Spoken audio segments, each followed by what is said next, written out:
Assalamualaikum warahmatullahi wabarakatuh. Ako muli si Legendary Be Inspired ang maghahatid sa inyo ng mga aral, kwento at katotohanan tungkol sa Islam. Huwag kalimutang mag-follow, like at share upang mas marami pa ang matuto ng mga aral mula sa Quran at sa sunnah ng ating minamahal na Propeta Muhammad. Sumakanya nawa ang kapayapaan.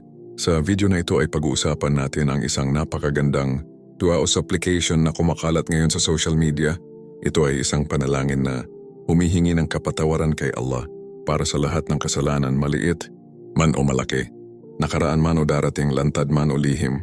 Allahumma ighfir li dhanbi kullahu, diqahu wa jillahu wa awwalahu wa akhirahu wa alaniyatahu wa sirrahu. O Allah, patawarin mo ang lahat ng aking kasalanan, ang maliit at ang malaki, ang una at ang huli, ang lantad at ang lihim. O Allah, forgive all my sins, the smallest and the greatest, the past and the future, and the public and the hidden. Ang dua na ito ay mula sa Sahih Muslim Book 4 Hadith 980. Ngunit ano ba ang kahulugan ng dua na ito? Bakit ito napakahalaga sa isang Muslim? At ano ang kwento sa likod ng panalangin na ito? Sa video na ito ay ipapaliwanag natin ang kahulugan, ang aral, at ang napakalalim na mensahe ng dua na ito para sa ating mga kapatid na Muslim at maging sa ating mga kaibigang non-Muslim. Mga kapatid, ang dua o supplication ay isa sa pinakamahalagang bahagi ng pananampalataya ng isang Muslim. Ang dua ay direktang pakikipag-usap ng tao sa kanyang Panginoon. Hindi kailangan ng tagapamagitan. Hindi kailangan ng espesyal na lugar. Ang isang tao ay maaaring manalangin kay Allah anumang oras at kahit saan. Sinabi ni Allah sa marangal na Quran, Surah Ghafir chapter 40 verse 60, Uduni astajib lakum. Manalangin kayo sa akin at kayo ay aking tutugunin. Call upon me and I will respond to you. Ito ang paanyaya ni Allah sa bawat tao. Hindi lamang sa mga Muslim kundi sa lahat ng tao na naghahanap ng kapatawaran, awan at gabay. Ngayon ay pag-usapan natin ang dua na nasa larawan. Allahumma ighfir li dhanbi kullahu. Ang ibig sabihin nito ay, O Allah, patawarin mo ang lahat ng aking kasalanan. Ang isang Muslim ay umaamin na siya ay nagkakasala, walang taong perpekto. Kahit gaano pa tayo kabuti, nagkakamali pa rin tayo bilang tao. Sinabi ng Propeta Muhammad, sumakanya nawa ang kapayapaan. Isinalaysay sa Jami at Tirmidhi, Kullu bani Adam khattaun wa khairul khattayn at-tawwabun. Ang bawat anak ni Adan ay nagkakasala, ngunit ang pinakamabuti sa mga nagkakasala ay yaong nagsisisi. Every son of Adam sins, but the best of those who sin are those who repent. Napakagandang aral nito. Ang pagiging makasalanan ay bahagi ng pagiging tao, ngunit ang pinakamabuting tao ay yaong marunong magsisi at humingi ng kapatawaran. Sa dua na ito ay sinabi, Diqahu wa jillahu. Ibig sabihin, ang maliit at ang malaki. May mga kasalanan na maliit lamang sa ating paningin, tulad ng pagsisinungaling, paninirang puri, o masamang pagtingin sa kapwa. Ngunit sa harapan ni Allah, kahit ang maliit na kasalanan ay mahalaga, may mga kasalanan naman na malaki, tulad ng pang-aapi, pagnanakaw, o paggawa ng malaking kasamaan. Kaya ang dua na ito ay humihiling ng kapatawaran para sa lahat ng kasalanan, malaki man o maliit. Pagkatapos ay sinabi sa dua, Wa awalahu wa akhirahu. Ibig sabihin, ang una at ang huli. Ito ay nangangahulugan na hinihiling natin kay Allah na patawarin ang ating mga kasalanan mula sa nakaraan hanggang sa kasalukuyan at maging sa hinaharap. Ito ay nagpapakita ng kababaang loob ng isang Muslim sa harapan ni Allah. Pagkatapos ay sinabi, Wa alaniyatahu wa sirrahu. Ibig sabihin, ang lantad at ang lihim. May mga kasalanan na alam ng ibang tao. May mga kasalanan din na tayo lamang ang nakakaalam.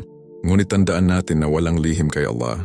Sinabi ni Allah sa Quran, Surah Al-Mulk chapter 67 verse 13, Wa asiru qawlakum aw ijharu bih, innahu alimun bidatis sudur.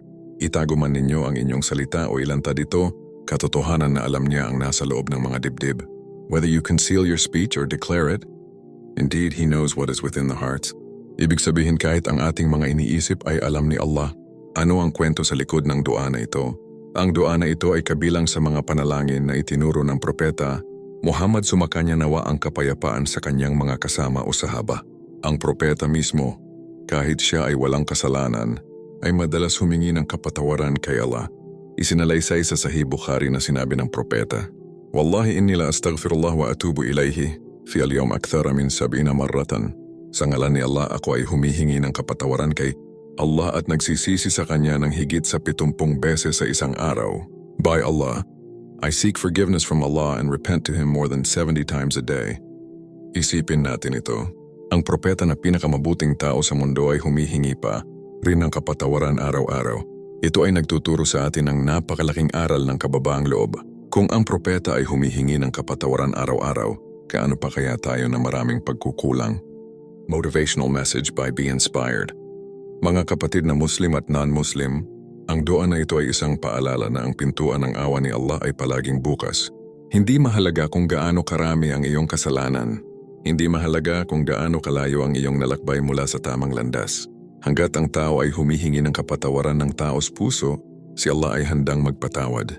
Sinabi ni Allah sa marangal na Quran, Surah Az-Zumar, chapter 39, verse 53, La taqnatu min rahmatillah.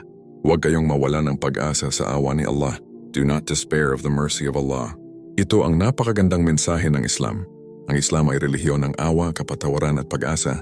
Kaya kung ikaw ay nagkamali, bumalik kami sa Allah. Kung ikaw ay naligaw ng landas, humingi ka ng tawad kay Allah. Sapagkat si Allah ay Al-Ghafur, ang pinakamapagpatawad, at siya ay Ar-Rahman, ang pinakamaawain. Mga kapatid, ang dua na ito ay isang napakagandang panalangin na maaari nating bigkasin araw-araw. Allahumma ighfir li dhanbi kullahu, diqahu wa jillahu wa awwalahu wa akhirahu wa alaniyatahu wa sirrahu. O Allah, patawarin mo ang lahat ng aking kasalanan. Ang maliit at ang malaki, ang una at ang huli, ang lantad at ang lihim. Nawa ay gawing malinis ni Allah ang ating mga puso at patawarin ang ating mga kasalanan. Ako muli si Legendary Be Inspired, ang maghahatid sa inyo ng katotohanan tungkol sa Islam at ang mga kwento nito. Huwag kalimutang mag-follow, like, at share upang mas marami pa ang matuto ng mga aral mula sa Quran at Sunnah. Assalamualaikum warahmatullahi wabarakatuh.